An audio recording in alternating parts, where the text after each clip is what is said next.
Good morning student, welcome to my class Teacher Education Academy. In today's class we are going to discuss our micro lesson plan of subject science. आज की जो skill हम discuss करने जा रहे हैं वो है राइटिंग इंस्ट्रक्शनल ऑब्जेक्टिव्स। चलिए स्टार्ट करते हैं। सबसे पहले टॉप पे हम लोग लिखेंगे माइक्रो लेसन प्लान, फिर डेट, आज की डेट डालेंगे 4/11/2023, सब्जेक्ट साइंस। टॉपिक, आज का टॉपिक है वर्क एंड एनर्जी। टॉपिक को अंडरलाइन कर दीजिएगा, हमेशा टॉपिक अंडरलाइन होना चाहिए। डेट, क्लास, फिर उसके बाद हम लोग लिखेंगे क्लास 9th क्लास का प्लान है, पीरियड सेकंड, और ड्यूरेशन माइक्रो लेसन प्लान की है तो कितने मिनट्स की होनी चाहिए, 6 मिनट्स की। और फिर ये स्किल है writing instructional objectives. Components discuss करने से पहले हम लोग समझ लेते हैं राइटिंग इंस्ट्रक्शनल ऑब्जेक्टिव्स होता क्या है। तो बेसिकली आपने देखा होगा यहाँ पर मैंने टॉपिक का नाम लिख दिया है। जनरली मैं नहीं लिखता हूँ, मैं आपको बताता हूँ टॉपिक कब लिखना है। लेकिन इसमें क्या है, ये प्लान सबसे पहला प्लान होता है जब आप माइक्रो लेसन प्लान बनाते हैं। इसमें सबसे फर्स्ट प्लान होता है जिसमें हम लोग ऑब्जेक्टिव डिसाइड करते हैं कि ये टॉपिक पढ़ने के बाद स्टूडेंट क्या अचीव करेगा, यानी उसका बिहेवियरल आउटकम क्या होगा, हम इसमें डिसाइड करते हैं। जैसे मैंने कहा वर्क एंड एनर्जी, तो ये हमारा टॉपिक है। तो वर्क एंड एनर्जी जो है टॉपिक पढ़ने के बाद स्टूडेंट के बिहेवियर में क्या चेंजेस आएंगे वो हम लोग इंस्ट्रक्शनल ऑब्जेक्टिव्स में लिख देते हैं। जैसा कि आप लोगों ने बुक्स में देखा होगा कि उसमें चैप्टर के शुरू में लिखा होता है कि इस चैप्टर को कंप्लीट होने के बाद स्टूडेंट में ये बिहेवियर में चेंजेस आएंगे, ये स्टूडेंट सीखेगा। तो हर फुल जो 35 से 40 मिनट का होता है नॉर्मली जो हम लोग क्लास में पढ़ाते हैं, उसमें आप लोग हमेशा स्पेसिफिक ऑब्जेक्टिव्स लिखेंगे जनरल ऑब्जेक्टिव के बाद। जनरल ऑब्जेक्टिव्स बेसिकली सब्जेक्ट से रिलेटेड होता है और स्पेसिफिक ऑब्जेक्टिव आपके टॉपिक से रिलेटेड होता है। तो आप हर लेसन में जो 35-40 मिनट का प्लान होता है उसमें आप लोग स्पेसिफिक ऑब्जेक्टिव ज़रूर लिखते हैं, तो वही होता है राइटिंग इंस्ट्रक्शनल ऑब्जेक्टिव्स। इसके कंपोनेंट्स देख लेते हैं। पहला है क्लैरिटी ऑफ ऑब्जेक्टिव्स, दूसरा है adequacy with reference to the domains, फिर थर्ड है adequacy with reference to the level of objectives, फिर है नेक्स्ट है attainability in terms of pupil outcomes, और फिर लास्ट है relevance to the context. Teacher education academy, इसको आपको नहीं लिखना है, ये मेरे चैनल का नाम है, आप लोग इसको सब्सक्राइब कर लीजिएगा। चलिए अब इसको फर्दर डिस्कस करते हैं हम लोग। फिर आपको एक प्रेजेंटेशन टेबल बना लेनी है इस तरह से, जिसमें आपको स्पेसिफिक ऑब्जेक्टिव्स और यहाँ पे कंपोनेंट जिसके नंबर लिखते हुए चलते हैं। ये थोड़ा सा डिफरेंट प्लान है जो अभी आपको देख के समझ में आ जाएगा। इसमें आप स्पेसिफिक ऑब्जेक्टिव्स और कंपोनेंट्स, और फिर उसके बाद आपको एक सेंटेंस लिखना होगा, after completion of the lesson students will be able, यानी इसका मतलब ये हुआ कि ये लेसन कंप्लीट होने के बाद स्टूडेंट क्या सीखेंगे, किस लेवल पर। इसमें देखिए 3 लेवल्स हम लोग लिखते हैं, नॉलेज लेवल पर, कॉम्प्रीहेंशन लेवल पर और एप्लीकेशन लेवल पर स्टूडेंट्स को क्या गेन हुआ। तो नॉलेज लेवल पे क्या गेन हुआ, तो पहला पॉइंट है to list different examples of work done, to write expression for work done, 3 है to recognise conditions for work done. अब आप ये सोच रहे होंगे ये अंडरलाइन क्यों किया हुआ है, ये कुछ एक्शन वर्ब्स होते हैं जिनका यूज़ हम करते हैं नॉलेज लेवल पर। अब आप देख लीजिए कि एक्शन वर्ब्स हम लाए कहाँ से हैं। ये बेसिकली ब्लूम्स टैक्सोनॉमी से लिया गया है। तो ब्लूम्स ने जो है बताया था, कुछ एक्शन वर्ब्स उन्होंने बताए थे कि नॉलेज लेवल के, कॉम्प्रीहेंशन लेवल पे और एप्लीकेशन लेवल पे, यानी एक नॉलेज लेवल जो सबसे लोवेस्ट लेवल होता है उस लेवल पर स्टूडेंट क्या सीखता है, जिसमें हम लोग एक्शन वर्ब इस्तेमाल करते हैं। जैसे डिफाइन करना, list, label, measure, name, recall, recognise, select, state, write, underline, यानी जो लोवेस्ट लेवल होता है उसमें स्टूडेंट क्या कर सकता है, ज़्यादातर छोटी सी एक डेफिनेशन दे सकता है, लिस्ट बना सकता है जो भी आप पढ़ा रहे हैं, लेबल मेजर कर सकता है या रिकॉल और रिकॉग्नाइज पहचान सकता है, सेलेक्ट कर सकता है। और कॉम्प्रीहेंशन लेवल पे थोड़ा उससे अपर लेवल होता है, उसमें क्या करता है, एक्सप्लेन कर सकता है, इलस्ट्रेशन दे सकता है, इंडिकेट कर सकता है, क्लासीफाई, जज, सेलेक्ट, ट्रांसलेट, आइडेंटिफाई और जस्टिफाई, ये कॉम्प्रीहेंशन। और जो एप्लीकेशन लेवल होता है थोड़ा सा बड़ा लेवल होता है, ये प्रैक्टिकल एप्लीकेशन सीख जाता है स्टूडेंट, यानी प्रेडिक्ट करना, एसेस करना, compute, construct, use, find, demonstrate भी कर सकता है, और एक्सप्लेन, सेलेक्ट और शो। यहाँ कुछ हो सकता है कि इधर के कुछ जो मैंने एक्सप्लेन है, देखिए यहाँ पर भी आया एक्सप्लेन, तो ये होता है कि ओवरलैपिंग होती है। यहाँ पर एक्सप्लेन उतनी डेप्थ में नहीं करता है, यहाँ पर डेप्थ में एक्सप्लेनेशन हो जाता है, तो आप इससे कंफ्यूज मत होइएगा, ठीक है। लेकिन क्या होता है कि ये लोवेस्ट लेवल, ये उससे अपर लेवल और ये हाईएस्ट लेवल होता है ब्लूम्स टैक्सोनॉमी के अकॉर्डिंग। तो एक्शन वर्ब आपको यहीं से चूज़ करना है और यहाँ पर उसको लिख देना है। जैसे मैंने कहा, देखिए नॉलेज लेवल पे क्या है, to list different examples of work done, क्योंकि हमारा टॉपिक क्या था, वर्क डन था। तो क्या करेगा, जो डिफरेंट एग्जाम्पल हैं उसकी एक लिस्ट बना सकता है। नॉलेज लेवल पे यही स्टूडेंट कर सकता है।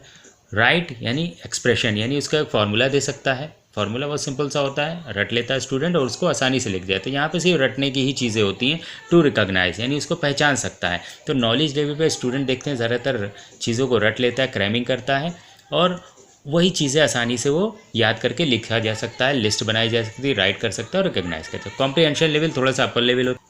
इसमें क्या करता है, to explain work done by a force, ठीक है। फिर to illustrate work done on the body, यानी एग्जाम्पल दे के समझा भी सकता है। To classify work done on a body, यानी क्लासिफिकेशन भी दे सकता है। एप्लीकेशन लेवल पे डिमॉन्स्ट्रेट कर सकता है, to demonstrate work done on a body. To assess examples of work done in their daily life, यानी डेली लाइफ में उसको एसेस कर सकता है उन एग्जाम्पल्स को। To use concept of work done in their daily life, के concept को अपने डेली लाइफ में वो यूज़ भी कर सकते। किस लेवल पे, एप्लीकेशन लेवल पे। अब देखिएगा ये सेंटेंस सब में कॉमन रहेगा। After completion of the lesson student will be able to list, ठीक है। तो इसके आगे कंटिन्यूटी में ये सेंटेंस हमको लिखने होते हैं। अब देखिए यहाँ कंपोनेंट्स कौन से यूज़ किए हैं। देखिए नॉलेज लेवल पे हमने कहा 1, 2, 3, 4 एंड 5, यानी सब में देखिएगा मैंने यही कंपोनेंट्स यूज़ किए हैं। आप अपने अकॉर्डिंग देख लीजिएगा, जो भी आप लेसन लेंगे उसके अकॉर्डिंग आप चेक कर लीजिएगा कौन से कंपोनेंट्स यूज़ हो रहे हैं। यहाँ पर देखिए मैंने समझाने के लिए 1, 2, 3 एंड 4 एंड 5 कंपोनेंट्स सब में मैंने ले रखा है, चाहे वो नॉलेज लेवल, कॉम्प्रिहेंशन और एप्लीकेशन लेवल। वो देखते हैं क्या है।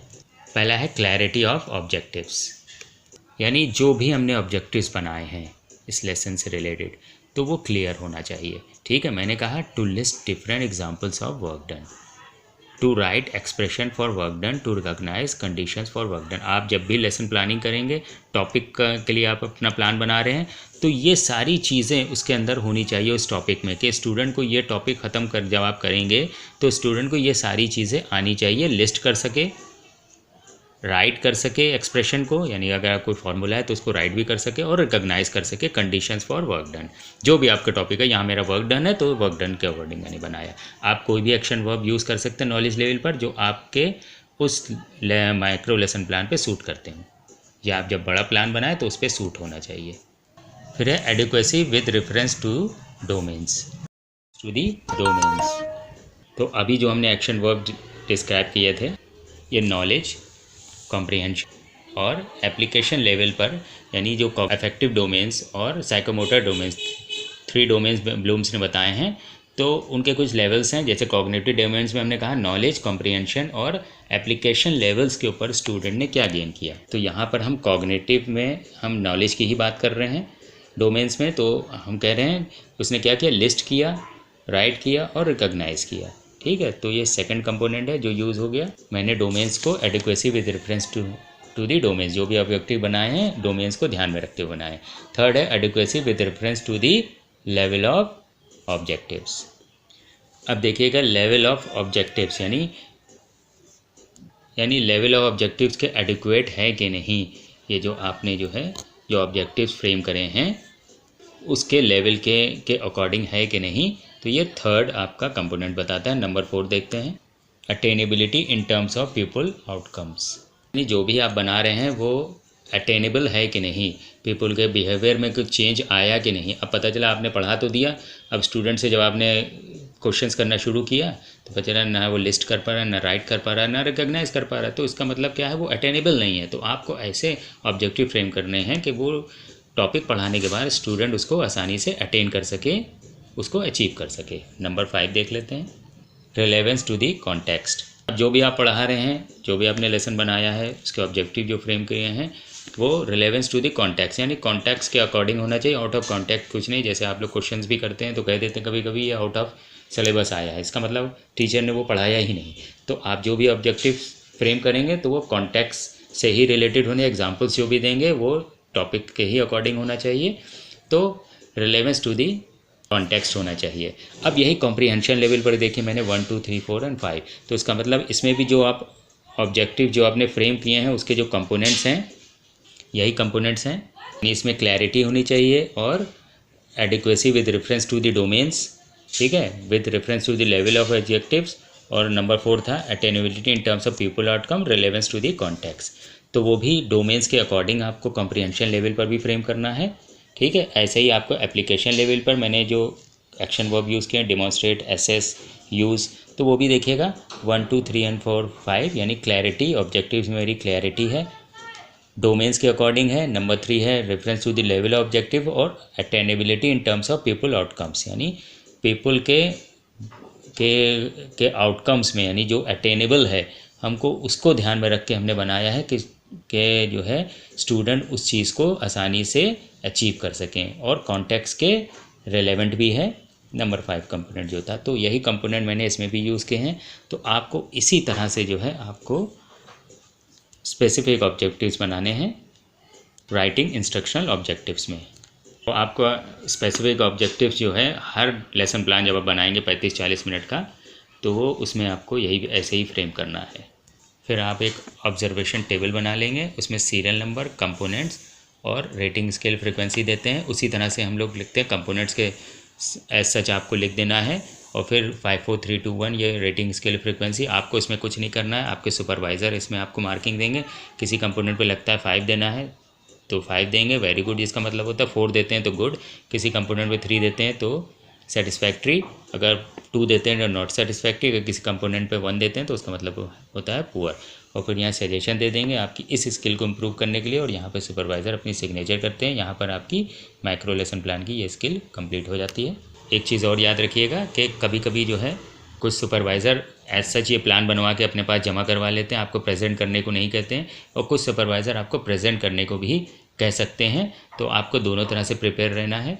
प्रेजेंट करने में ये बहुत सिंपल होता है, बस आपको क्या करना है, प्रेजेंटेशन टेबल बना लेनी है, और as such knowledge comprehension application level पे जो आपने ऑब्जेक्टिव फ्रेम किए हैं उनको एज सच क्लास में आपको बस उसको डिक्टेट कर देना है। बहुत ईजी प्लान होता है ये, सबसे पहला प्लान है। तो आज के क्लास के लिए बस इतना ही रखते हैं। Thank you.